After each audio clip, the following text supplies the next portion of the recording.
한국 축구에서 학명으로 가장 두드러진 인물이 바로 지금 이 시끄러운 와중에 축구 대표팀 감독을 맡은 홍명보 감독입니다. 박종환 감독이 대표팀을 이끌던 1995년 한국팀은 코리아컵 준결승전에서 예선에서 쉽게 승리했던 잠비아에 패했습니다. 그런데 이 경기 전날 박 감독의 억압적이고 비인격적 훈련에 불만을 품고 있던 홍명보, 황선홍 등 주전 선수들이 경기 전날 술집에서 대취할 정도로 술을 마신 사실이 언론에 보도가 돼 난리가 났습니다. 그래서 홍명보 선수 등은 징계 위기에 처했는데 이들은 그 제보자로 박 감독을 꼽았고 언젠가 안 갚음하리라 맹세했다고 합니다. 다음해 아시안컵 8강대 이란전에서 한국은 6대2로 참패하였습니다. 유례를 찾기 힘든 처참한 패배입니다. 특히 전반에 2대1로 앞서고 있었는데 휴식 시간 라커룸에서 무슨 일이 있었는지 후반에만 연속으로 5골을 먹은 것입니다. 당사자들은 부인하지만 이 사건은 축구계뿐 아니라 축구팬들도 의혹을 거두지 않고 있습니다.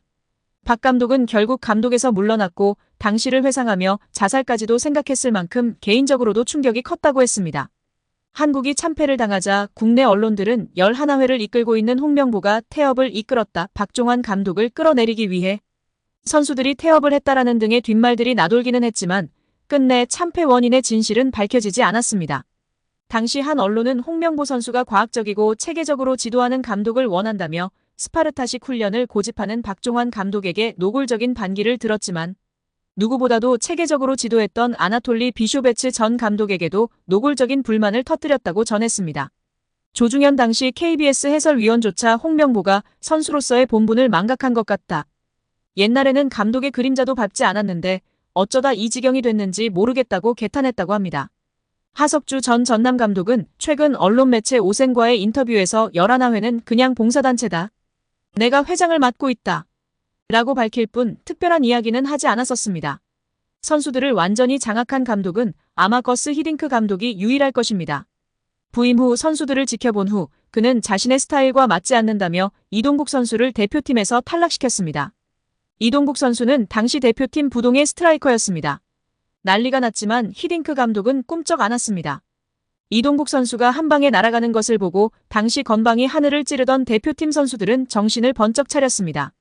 긴 머리 휘날리던 테리우스 안정환 선수는 머리를 자르고 뽀글이 파마를 하고 트레이닝 센터에 나타났습니다. 이는 히딩크 감독이 레알 마드리드 등 명문 유럽 프로팀의 감독이었고 직전 월드컵에서 한국팀을 5대0이라는 처참한 스코어로 지식여버린 네덜란드 팀의 감독이었기에 가능한 일이었습니다. 그런데 지금 월클 반열에 오른 손흥민과 차기 월클 이강인, 바이에른 민헨의 김민재 등이 즐비한 한국 대표팀입니다. 고작 K리그 선수발로 우승 몇 번 한 감독이 자기가 최고라고 자부하고 있는 상황 속에서 과연 어떨까요? 제대로 된 절차도 밟지 않은 낙하산 감독인 주제에 선수들이 너무나 불쌍할 따름입니다. 따라서 홍명보의 연봉은 최소 20억에서 최대 30억 원 수준이라는 것인데요. 월드컵 이후 아시안컵까지 계약을 장기간 맺었습니다. 다만 월드컵 종료 후 중간평가를 갖기로 되어 있으나 경질 한들 남은 계약 기간 보존 금액하면 최소 30억 원이겠고 홍명보뿐 아니라 외국인 코치 2명도 생각하면 60억 원 이상이 나가겠네요. 정말 최악인 것 같습니다. 경질 없이 가도 홍명보 30억 원의 외국인 코치들까지 하면 연 60억 원 이상씩 나가는데 대체 왜 캐나다를 이끌고 코파 4강까지 간 제시마치를 안 잡았고 바로 프리미어리그 승격을 코앞에서 놓친 바그너 그리스로 유로를 아쉽게 못 나간 포엣을 버리고 홍명보인지 당최 이해가 가질 않습니다. 정말 최악입니다. 축협. 반드시 책임을 져야 할 것입니다. 지금 당장 말입니다. 박문성 축구 해설위원이 정몽규 대한축구협회 회장을 비판했습니다. 박 해설위원이 27일 MBC 라디오 뉴스 하이킥에 출연해 정 회장에게 직격탄을 날렸는데요. 박문성 축구 해설위원이 정 회장이 자진해서 사퇴하지 않는 이유를 두고 정 회장 마음속에 들어가 보지 않는 이상은 알 수 없다. 하지만 축구협회 회장 자리는 매력적인 공간이다. 우리는 축구협회장 자리를 한국 축구의 수장 정도만 생각한다. 하지만 국제축구연맹 피파가 진행하는 월드컵을 포함한 모든 국제적인 행사에 축구협회장 자리로 가면 그 의전은 사실상 거의 대통령급에 해당한다고 말했습니다. 이어 유럽에 가면 축구협회 회장 아니면 축구팀의 구단주 이런 명함이 박혀있으면 활동하거나 비즈니스 하는데 매우 큰 도움이 된다고 밝혔습니다. 그러면서 지금까지 나왔던 많은 문제 이미 드러나 있다. 또 이번 현안 질의를 통해서 사실은 의혹이 해소되기는커녕 더 많이 부풀어졌다. 하나도 해명되지 않았다. 오히려 지금 의혹이 계속 더 추가로 나오고 있다.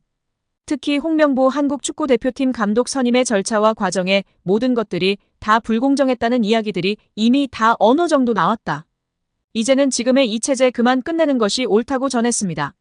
구관이 명관입니다. 노쇠화 기미가 뚜렷하대도 한 단계 레벨이 낮은 리그에선 준치가 될 수 있는데요. 파리 생제르맹이 잉글랜드 프리미어리그 역대 최고 미드필더로 칭송받는 케빈 더브라위너와 2년 계약을 추진한다는 보도가 나오며 화제입니다. 볼프스부르크 시절에는 분데스리가를, 맨시티 유니폼을 입고선 EPL을 말 그대로 폭격하던 플레이메이커가 더브라위너입니다. 도움왕과 올해의 선수, 올해의 팀, 단일 시즌 최다 도움 기록 등을 휩쓸었습니다. 현재 커리어 반등 계기가 필요한 전천후 미드필더 이강인과 파리에서 만남이 성사될지 눈길을 모으는 상황입니다. 영국 트리뷴화는 PSG가 더브라위너에게 2년 계약을 제안할 예정이라면서 올여름 더브라위너는 맨시티와 계약을 만료한다. FA 영입을 원하는 PSG 이해관계와 일치한다고 전했습니다. PSG는 피치 안팎에서 리더십을 발휘하는 경험이 풍부한 베테랑을 원한다. 유럽 대항전 같은 큰 무대에서 선수단 통솔을 책임지는 리더형 고참의 필요성을 인지하는 것이라며 최근 부진한 더브라위너에게 2년 계약을 제안하는 배경이다. 더브라위너 역시 유럽 잔류를 바란다. PSG는 그의 유럽 커리어 연장을 위한 매력적인 행선지가 될 것이라고 설명했습니다. 더브라위너는 지난 4일 사회관계망 서비스 SNS에 맨시티와 팬들을 향한 마지막 안부를 전했습니다. 더브라위너는 현 시점 PSG 허리에 경험을 더해줄 최적의 카드인데요. 풀백 윙어와 달리 스트라이커나 공격형 미드필더는 출전 시간만 조절된다면 피치 노하우와 테크닉으로 충분히 팀에 도움이 될 여지가 높습니다. 게다가 이적료도 없어 금상첨화라는 평가입니다. 맨시티가 그에 대안으로 플로리안 비르츠, 페드리, 사비 시몬스 등을 주시하지만 펩 과르디올라 감독 말처럼 냉정하게 올여름 더브라위너를 완벽히 대체할 순 없다며 고개를 젓는 데는 이유가 있습니다.